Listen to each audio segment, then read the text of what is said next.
Alright, ladies and gentlemen, Hallownest turn 24. We're doing pretty well. Drangleic has just been subbed out. The original Drangleic player had to quit, so he's got a sub in. Shovel Knight is the best DS game, is what he claims. So, gotta stir up some controversy there. So in any case, all treaties have been cancelled, but I've contacted them, and we are maintaining our non-aggression pact. So we should be fine. Over here, we've got these merfolk standing around. We've got troops rolling down south. We jumped down into Ghent, and he did not actually push his troops out. He actually kept all of his troops in place. And so in Ghent, we only fought a magistrate and a small number of troops. So he had here a magistrate who was worthless and weak. Aurum has these magistrates they can spawn, and randomly they are mildly useful or absolute garbage. This one happens to be absolute garbage, has no research ability, no nothing. Some of them can research, some of them are insane, some of them have leadership. This one has none of those interesting qualities, he's just boring and worthless. And he's got a few Oremian Guard and some Lion Tribe warriors. And so we sent in the Marcadas, and a couple of the Marcadas got netted, and it doesn't matter. And then the Great Sentries came in, and we trampled the leadership, and it all went fine. However, Ariad was attacked by assassins. Now, here's the hilarious bit. There were 4 commanders in this province, and yet both assassins attacked Ariad. I don't know what the targeting mechanism is here, but I'm pissed off about it. So, these are just basic human assassins that Aurum can recruit. And this is Ariad the Soul Twister, the single most valuable commander here. And so, this first round, the first thing he does is cast Astral Shield, which paralyzes people who attack him if they fail an MR check. So that assassin attacked and got paralyzed, and then he cast Power of the Spheres, and then Astral healed himself. Then the assassin woke up and stabbed him again, and he started slapping. He got cut down to 5 HP, and he just slapped that guy to death with his claw attack. So, good job, Ariad.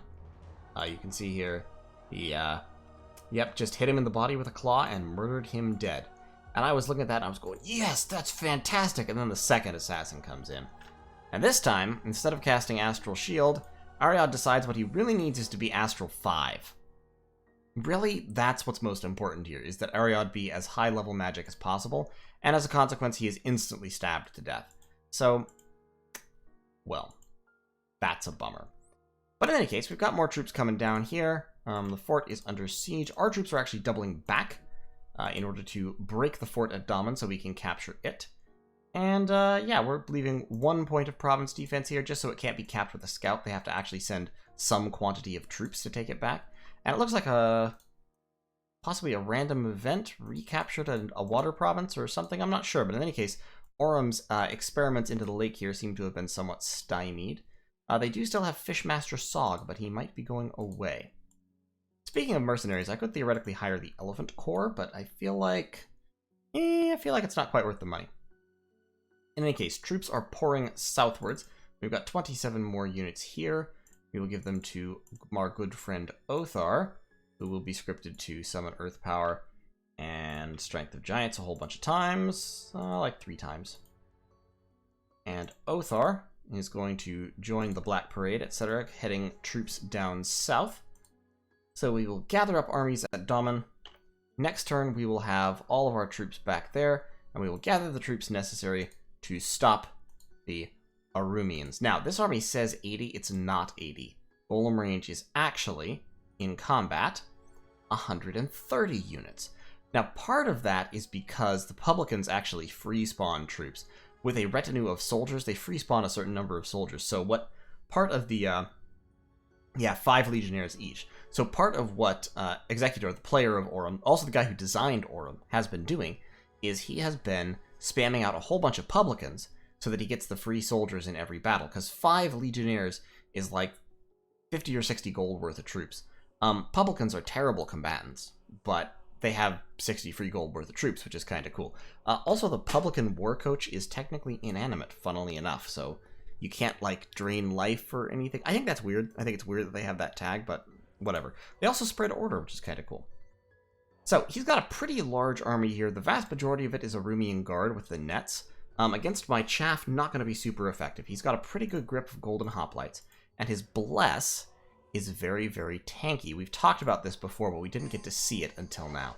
So we get the blessing off here, and you can see that his bless is morale plus 14, HP plus 4. Also, he's spamming luck. Nadina and Aeola are both spamming luck, so he's lucked a whole bunch of his goblin hoplites.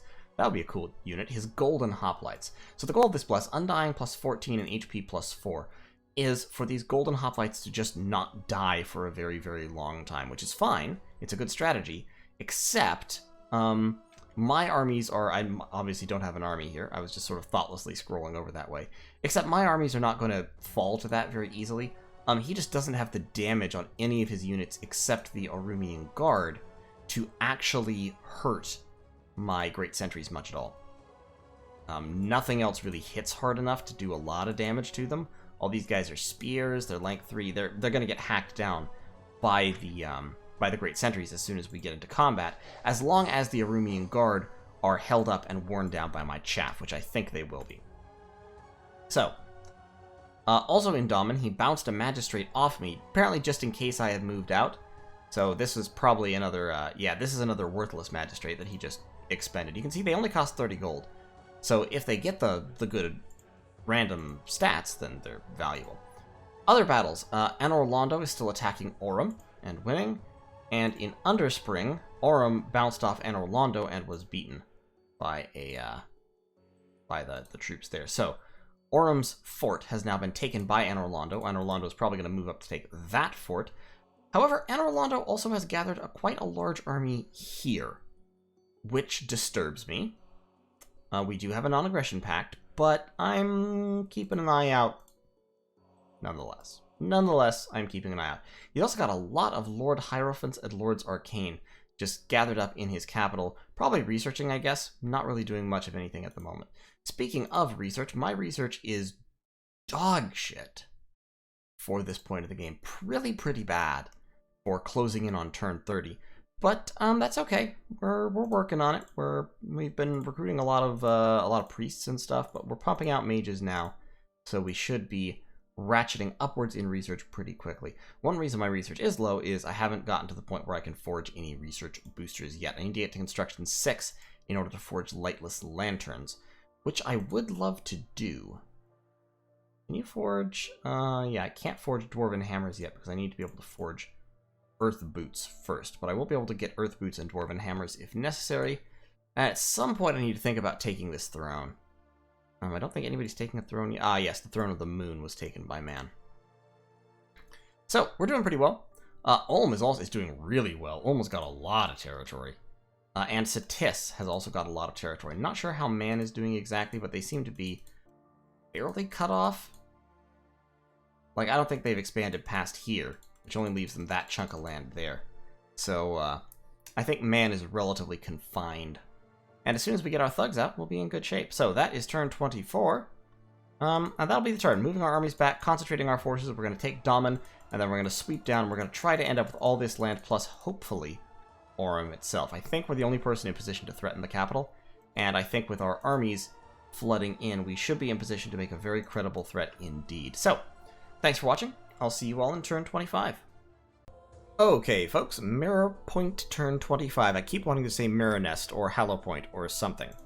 In terms of messages, we got our payment from Dranglike, we have hit construction level 4, researching enchantment 5, cast arcane probing, didn't find anything, we got Bugsy Siegel back. He lost a level of fire, but he gained a level of death, so that's okay. Losing a level of fire, I mean, it's annoying, but he has a level of death now, which means, interestingly, that doesn't actually hurt him, because he can still forge the fire boosters. He can forge the helmet, and he can now forge the Skull of Fire. So we can now boost fire just as well as we could before. The difference is, there is one difference, which is that, well, no, there wasn't a difference. He already couldn't cast, if anything, that actually helps. He couldn't cast Eternal Pyre without a booster before, that he wasn't going to be able to make natively. Well, now he still can't do it, but it'll be cheaper to re-empower him, so that's fine. So overall, that worked out about as well as I could have hoped. I've given him the Ring of Tamed Lightning to give him shock resistance. We're forging him some armor so that we can use him to support our armies. In the meantime, Bugsy Siegel is going to, I think, I'm worried that these guys are going to try to raid me, so we're actually going to move Bugsy Siegel right there. And in terms of scripting, yeah, Fire Shield, Resist Magic, Astral Shield, we have any other really good spells he could cast on himself? Not really. He should Phoenix Power. So, Phoenix Power, Fire Shield, Astral Shield, and he already has Twist Fate. Yeah, I think that's about it. And then Fire closest. With that script, he'll absolutely mop the floor with any raiding party of Ictiids and Marrows that tries to come after him. So, and if they come up here, they'll lock down the fort temporarily, but I'm not too worried about it. My current fort siege defense is almost enough to just straight up stop them from doing damage, and Bugsy can always jump on them. Plus, Bugsy can teleport. Actually, tell you what, I'm just going to keep Bugsy right here, and he can cast... I don't have teleportation yet, do I? Because that's Thaumaturgy 3. That's actually an argument for... Well, we'll get Thaumaturgy 3 next for teleportation. So yeah, let's have Bugsy zip on over there. In terms of forts, we've got our forts down here. Unexpected events. In Hallownest, we got a bard with a bear, which is kind of sweet. We got a couple of gems in Wolfen Plain, and in Daman, we got a bunch of guys. We lost a bunch of scouts to the enemy here. They have an army of 106 in Golem range, and in Orem, they've got an army of 113. Now, unfortunately, Orem, because of the bug fix, the bug fix changes that were introduced last turn, Orem has actually lost their random events, apparently. And random events are really what Orem kind of relies on in order to function as a nation. Like, they're built around their events that trigger regularly every year. So losing those means that they're kind of crippled as a nation, which is very sad for them. And basically means they're out of the game, unfortunately. I kind of feel bad about that, but not really bad enough. I mean, it's a hard situation. At this point, what's happening is Orem is gathering up all of their troops into a doom stack, and they're going to come try and beat me up. Which is, like, fair, I suppose. But it means that I need to gather my troops into a doom stack on Daman in order to stop them. Which I think I can do. I don't think they have a good way to kill me, actually. Especially if I also bring Bugsy Siegel down to help. Because Bugsy Siegel is very, very hard to kill, especially when I slap some armor on him. And he can tank a lot of mundane, non-magical attacks. It would also be helpful if I could... Yeah, I'm just going to forge him a Ring of Regeneration, too. So he'll have a Ring of Regeneration, he'll have shock resistance, he'll have armor. I think he'll be fine. I think I can make it basically impossible to kill him with, like, mundane, non-magical damage. And the Radiant Blaze only has 30 ammunition, so against a large army he would eventually run out. But the Flame Burst is just a melee attack, and it's not AoE 1, though. And he only has Encumbrance 1, so it's not like he's going to run out of stamina anytime soon. Also, he can wear shoes. So, you know what? On top of that, we're going to forge him Boots of the Messenger to give him reinvigoration, so he'll be negative on fatigue. There you go. That's the deal. Bugsy Siegel is going to be terrifying. So we'll move him over there, block in case they try to raid me, then we'll hop him down to Sitha, and he will pick up all his items, and then he'll hop down towards Daman. 1, 2, 3. 1, 2, I think he can hit Daman from there. 3. Let's look at movement points for a moment. He can almost hit Daman from here. Yeah, I kind of need to use him as the counter raider. And then with the Boots of the Messenger, his map move will go up. So yeah, there, and then down there. He'll be fine. I think he can do that. Okay. So yeah, that'll be the plan. Then he'll land here just as this army would theoretically march in. And I imagine that Orem is going to gather their whole army before they come in against us, because they kind of have to. We're storming the castle right now. Shouldn't be hardly anything in there, so we're just going to roll in, beat them up. We have got Narek moving in to give us anti-magic support, Thom moving in with a few more troops. We've got all these troops moving in as well, Urborn. So yeah, 3 turns. I think in 3 turns we will have a much larger and more powerful army. That's 42, that's 70, so that's another 100 units. What we can do is we can take these guys and give them to Wagyobath. And Wagyobath can also move down there, and he can pick up some more troops, because we're pumping out yet more warrior bugs right there. Might pump out a whole bunch of Marcata? Nah, warrior bugs. 9 gold, 3 resources. Twice the recruitment points, so we could recruit close to double as many Marcata, but they're much, much more worthless. Like, much more worthless. Actually, lower defense skill, so they're worse chaff. And they do less damage, so we might as well keep the warrior bugs going. Now, this concerns me. This right here, this thing where Anor Londo has a huge, like a big doom stack that they've gathered up, that concerns me. I'm worried about this. They don't have any reason to have these here unless they plan to attack me. Now, we have a non-aggression pact with Anor Londo, but people don't always keep non-aggression pacts, and I'm a little concerned about them having this huge army right here. I have a lot of troop recruitment, but especially if they're coordinating with Aurum, they could be planning to attack me while my troops are busy and out of position, and that could be devastating. So I'm going to shoot them a message just to kind of make sure they're keeping honest, and we'll see what's what. But right now, this is going fine. This situation, a little bit worrisome, but not too bad. We should be able to, I think we can probably handle it since they don't really have a whole lot of combat magic. And we'll see how it goes. So, thanks for watching. I'll see you all in turn 26. Alright, folks. Mirrorpoint turn 26. No attacks. The water units seem to have pulled back. Bugsy Seagull is hopping down here to Gwelladun, where he will pick up his items: Ring of Regeneration, Girdle of Might, Black Steel Plate, Helmet of Heroes, and Boots of the Messenger, which will make him, as I mentioned, close to invincible against normal attacks. His protection against mundane attacks will be up close to 30, plus he will be resistant to elements, he'll be ethereal, and he'll be regenerating. And of course he'll have the helmet, so he'll also be inspirational, although he won't have any troops, so that won't really matter. I'm just giving him the hat to have a hat. And he'll be fatigue negative, so he should be able to pretty much solo armies, unless those armies are bringing a lot of magical damage, which Aurum's army is not. Aurum has a large army down here in Ghent. We can look at the army and see the army is fairly large. He's got 113 of his Arumian guards, well, 42 of them actually promoted, because winning a battle gives you a little bit of experience always. 75 golden hoplites, which are his very tanky sacreds. They don't have magical weapons, though. These are merely faux golden weapons. The famous magical golden armor of the hoplites is little more than well-oiled gold plating.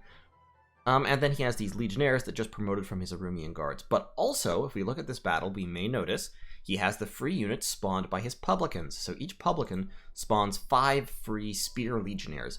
So he has about 75 of those, I believe, because he's got he's got 15 publicans, they said.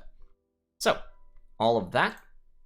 The Arumian guards have the nets. In this battle, I think the Arumian guards would actually do better for him than the promoted legionnaires to an extent, although the promoted legionnaires have higher protection, so that's nice. So he's got slightly fewer nets. He has his 2 big blocks of golden hoplites back here, backed up by a number of golden priestesses and regular priests to provide blessing support. The golden priestesses here have Earth 2. That one has Earth 1, Astral 1. They've got their randoms going. And mainly what they're doing is spamming blessings and strength of giants and such onto his troops.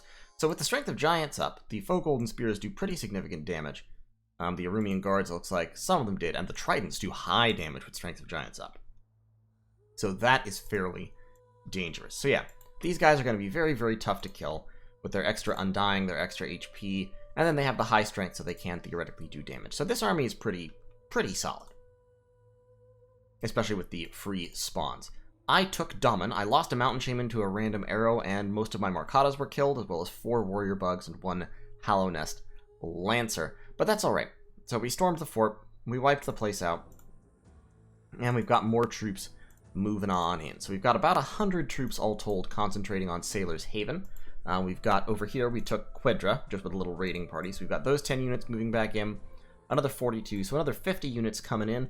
So we'll end up with Right here, we've got about 120 right now. We'll end up with about 170 units to his 280. That will be enough to actually defend the fortress. Like, this army will be able to break this fort down only very, very slowly.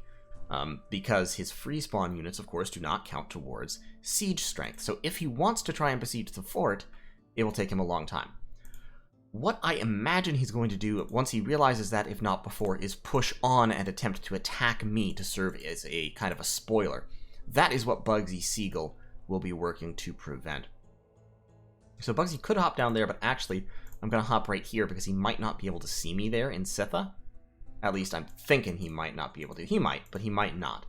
And we'll pick up the gear, and then Bugsy will hop down to Sailor's Haven. So if this army moves on, Bugsy will be able to intercept along with the troops here. So these troops actually are not going to move. They're going to defend, or patrol, rather. Have them patrol to hunt out any little spies we might find. These units, I'm going to give to Zenantes, and they are also going to concentrate here. So right now, like I said, we have about 110 units. We'll recruit another big pack of warrior bugs, and then we'll also have these 12 with a few great stags coming down to join that. So that army will support Bugsy Siegel if I need to make a fight at Sailor's Haven.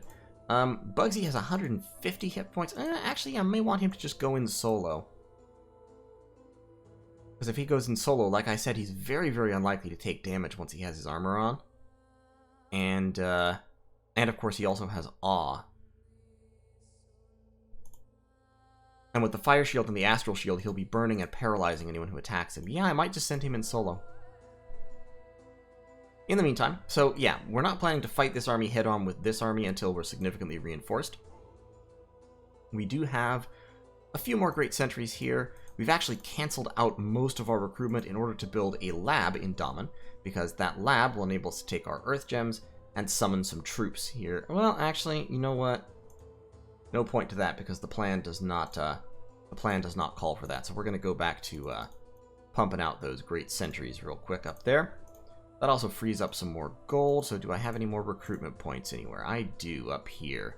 So we can get some. Let's just mix in with some Moss Knights real quick. So we'll go 1, 2, 3. Moss Knight. Moss Knight. Moss Knight. And there we go. That'll be pretty good. And then with our 195 remaining gold, we'll go back to recruiting Mountain Shamans there. We've got Forest Shamans being recruited there. That leaves us with 60, actually. So those are 215. That's an 80 gold difference. Let's drop one of those guys so we can go back to recruiting Soul Twisters and just pump out a couple more bugs afterwards. Okay, great. We have infiltrated Satis and confirmed that Satis is almost running away with the game. In terms of provinces, Satis and Ulm are both well above any of the rest. In terms of income, Satis seems to be well above. I actually have as many forts as Satis does, but Ulm might have more forts than them, I'm not sure. But with my, right now I have 1, 2, 3, 4, 5, 6. 1, 2, 3, 4, 5. Yeah, 6 forts. One of which is not yet upgraded, not yet completed, but is in progress, and we'll start recruiting things from that fort fairly soon. We'll be recruiting yet more Mountain Shamans. And of course, we're getting Forest Shamans down here. So, we're now getting an excellent spread of our national mages. This, like I said, Orem is at this point just kind of trying to play spoiler, because his provinces are getting worse because he's not getting his random events. So I just have to kill this army, and then pretty much I'll be able to sweep through. He has income still, and also he'll still be recruiting troops and mages and such, but I think once I break this army, I can probably roll him. I've got, my recruitment is very, very fast because of these warrior bugs. And I can just kind of swarm in and stomp all over him with hobnailed boots. Like I said, this fort has a current fort defense of 198, primarily because of the Great Stags, who have fairly high siege defense, and then especially the Great Sentries, who have very high siege defense. The Great Sentries are 3 each, so they're very, very good. The Minor Bugs have very low siege defense, very high siege attack, and the Hallownest Lancers actually have very high siege defense as well, because of course they fly. So that's cool. So, that is the turn. That's turn 26, and I'll see you all in turn 27. In terms of research, we're still 2 turns away from enchantment 5, and next turn, I'll take stock and forge some gear for our first Soul Warrior, who should be coming out pretty soon. We've only got +4 pearls per turn, but I will alchemize some water and or fire gems in order to get the 25 that I need to summon a soul warrior, which will be fantastic. So, thanks for watching. See you in turn 27. Okay, Mirrorpoint turn 27.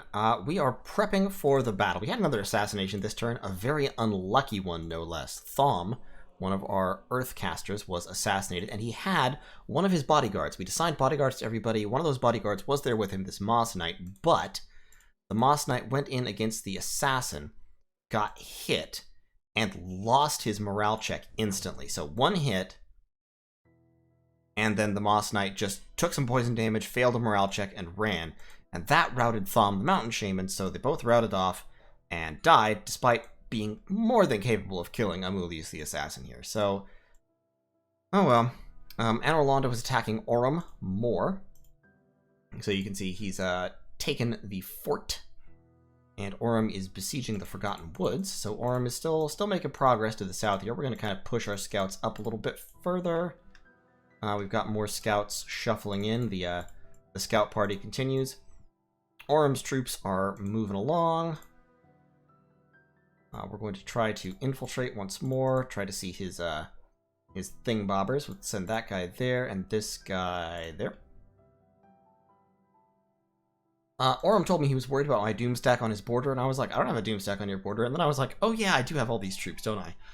Yeah, well, not meant for you, buddy. So, I'm moving everybody down, and we're going to patrol with everyone down here in Daman. He has a big ol' stack here, a stack that actually outnumbers mine. And given that a lot of my units are chaff, that would be worrisome, but I think I can do it. I think I can hold him. I do have a very significant number of great sentries. If we look at all the troops that are going to be there, you can see just this enormous blob of troops right at the front. I should actually spread my chaff out slightly more, but I want to give time for my stag beetles. Room for my stag beetles to charge through. So, here's the plan. We got a few attack rearers. We've got Bugsy Siegel in all his glory. He may not even know that Bugsy Siegel is capable of hitting him, but Bugsy Siegel has all his gear. He's immune to everything except cold, or resistant to everything except cold, only slightly fire resistant. He regenerates, he has awe, of course. He won't have his blessing, and his hit points will be a lot lower because he will be outside Dominion, and this Dominion is very, very high. Down here, I only have 1 Dominion. So, that's going to be an issue. So he'll only have like 90 hit points, which will be unfortunate. But he will still be regenerating 9 HP per turn. His protection against non-magical attacks is 26. And of course he is ethereal, so 75% of non-magical attacks will miss him anyway. I don't think Orym has any magical weapons. If I look at Orym, none of their units have magical weapons naturally. And I don't think he really has the research to be doing much by way of magical damage. He hasn't been using his mages much. I don't know what his mages could be doing, really, anyway. I don't think they can do much, because I don't think he has a whole lot of research at this point, because he's been fighting savage wars for the entirety of the game. So, we've got Bugsy Siegel. He'll be buffing himself up, including with Resist Magic, Fire Shield, and Astral Shield, so people who attack him will get burned and paralyzed, very often paralyzed. And he'll be twisting his own fate, just to block 1 hit. And then he'll be jumping to the back on round 5. Up front, we have several hundred chaff, blocking 4. Can I add these guys to that? Actually, can I split these guys? I can't split them. Blocking 4, that's about 40 great sentries. Yeah, about 40 great sentries in a couple of masses, like that. Right, like that. And then up in front of them, as I said, we have several hundred warrior bugs and moss knights. So 50, 78, 120 or so, 150, 200, yeah, over 200 various chaff units in front of those 40.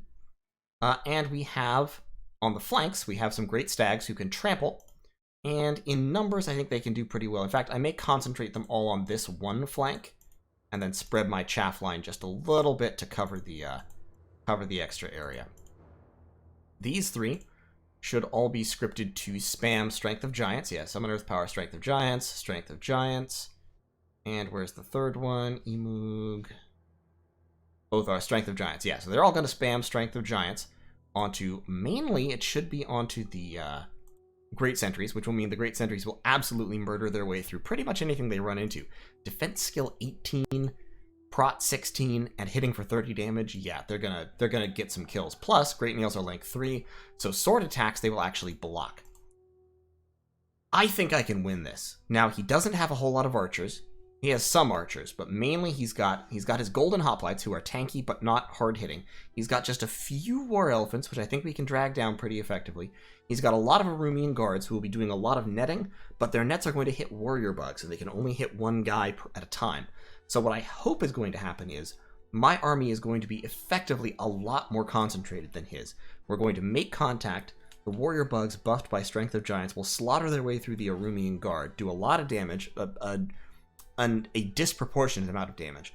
While that's happening, Bugsy Siegel hops to the back and starts using his AoE flaming attacks against the mages and the archers, since he's back there. And only magical attacks can really hurt him, because his chances of taking damage from a non-magical attack that does 18 damage, which I think is higher than anybody in the Arumian army, is very, very low. With Prot 26, they have to succeed at a 2d6 roll at effectively a -8 disadvantage. They have to pass a 75% chance to miss. They have to pass an awe check. I think he's very, very likely to just not be hurt. And then, of course, he regenerates. So I think he's very likely to just not be hurt. And if they have, like, some lightning items or something on there, he's got shock, fire, and poison resistance, so he should be pretty good. If he doesn't push in, which he might not, this might be a feint in order to try to bait me into staying here, my patrolling will at least kill his assassin, who's here. So that will be nice. Meanwhile, up here, I'm not feeling threatened by these guys. These look like the remnants of a shattered expansion party at this point, so... he has taken the whole lake, though, so that's a little bit irritating. But I think, assuming I win this battle, which I believe I will, I should be able to do some really good work. I should be able to move in and hopefully take over Orem. But we'll see. It's possible that I'll lose this battle. I am outnumbered, after all. And the Golden Hoplites are not bad units. He does have some sharpshooters, so he may well be able to kill off some of my mages. And it's possible that I will mass rout once the warrior bugs start to run. And the warrior bugs might run. You know, their morale is not great. Even led by my sacred inspirational units, warrior bugs have crap morale, especially in hostile dominion. So that's possible. But the great sentries I have isolated into their own squadrons, and they do not. They have very high morale. And my commanders have low morale, unfortunately, but my great sentries have high morale. The great stags have garbage morale. Wow, no, just that one. The great stags have mediocre morale. So really, the biggest risk to me is that my morale will break, and all my troops will run. But if my troops run, they'll just run back into the fort. And I think, I have 224 siege defense. I've got another, 100 or so coming down. I don't know. I think I can do this. Like I said, morale will be my weakness, but I don't have a great way to stop that from happening. I don't have a prophet at the moment because I haven't declared one. I'm going to declare one of these Atavi chieftains my prophet for stealth purposes, so yeah, you just become the prophet, Agama.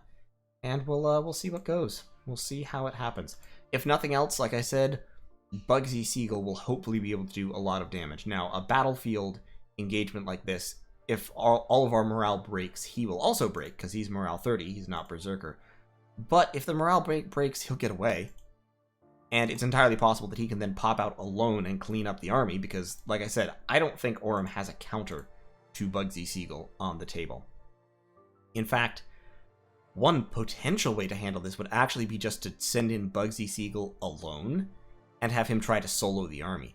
I don't think he's quite tough enough to do that, since, like I said, he'd only have 90 hit points, be regenerating 9 per turn. But I don't know, his combo of traits is pretty badass against a ton of people using mundane attacks. And he is fatigue neutral, so he would never suffer the penalties there. So, potentially, but I'm going to try this first, and then if necessary we can send in Bugsy Siegel to try to clean up the scraps.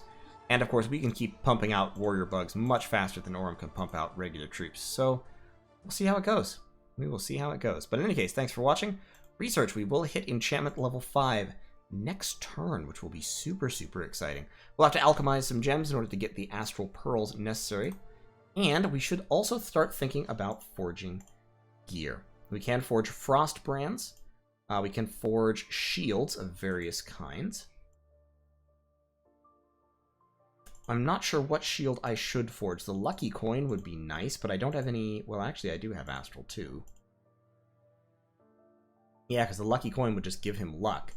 Now, of course, he can cast personal luck since he is an astral too, so I don't really need that. Do I have personal? I don't have personal luck yet because it's an alteration spell. So what I need to do is I do need to research a little bit of alteration because personal luck is just level 1. So what I can do is I can just throw it alteration level 1 and then thaumaturgy up to 3, and I should be able to hit alt 1 and thaumaturgy 1 both next turn. So given that, what will I actually want or need? An eye shield would be a good choice, as would a vine shield. So why don't I forge a vine shield? I already have a girdle of might. I can also forge, while I'm using up nature gems, I can forge some boots of the messenger, which add reinvigoration and map move. Or I could forge boots of quickness with a water random. You're casting vile water, so we're building up some gelatinous cubes up here, which are pretty sweet. Gelatinous cubes are cool units in mass. Can you forge... I can't get the boots of quickness because they're construction level 6. So yeah, we'll forge vine shield. We'll get cold resistance. Cold resistance and mountain survival wouldn't be too bad with the birch boots, but I don't think I need them because he can teleport. So boots of the messenger. We will get a weapon, probably a frost brand, which is only water level 1. So yeah, you would be the one to do it. So we can forge a frost brand. And then we need some armor. So we can forge... I don't need ethereality, just some basic armor, I think, because he has nat prop because he's a bug. So we could forge some black steel plate for him. We'd have the encumbrance for that. And we could also, if we have an Earth 2, which we don't at the moment available, forge a lead shield, which would give him magic resistance. And that would be very, very key. We should also... Oh yes, we need regeneration. So yeah, vine shield. It'll take us a turn or two to forge all this stuff up. I'm just kind of puzzling it out, thinking about it, working around it. Oh, we have you. Ring of Regeneration. Green Dragon Scale Mail. There's so many options. Let's go with the Ring of Regeneration. Rings of Regeneration are always good. Ring of Regeneration, Vine Shield, Boots of the Messenger. That's a lot of nature gems to burn down, especially since we still have actually no nature income. But we will fix that over time. And yeah, that'll be a good start to some kit. And then we'll have a weapon for him, and then let's forge... let's just forge a basic black steel plate. And... Golden Hoplon wouldn't be bad, because it would increase the parry score a lot. Like, a net of +8 to defense. That's pretty high dollar. We'll hold off on the shield for right now. We'll think about it for a little bit. But yeah, so our first Soul Warrior will be coming out turn after next. And that will be so much fun. So, thanks for watching. I'll see you all in turn 28.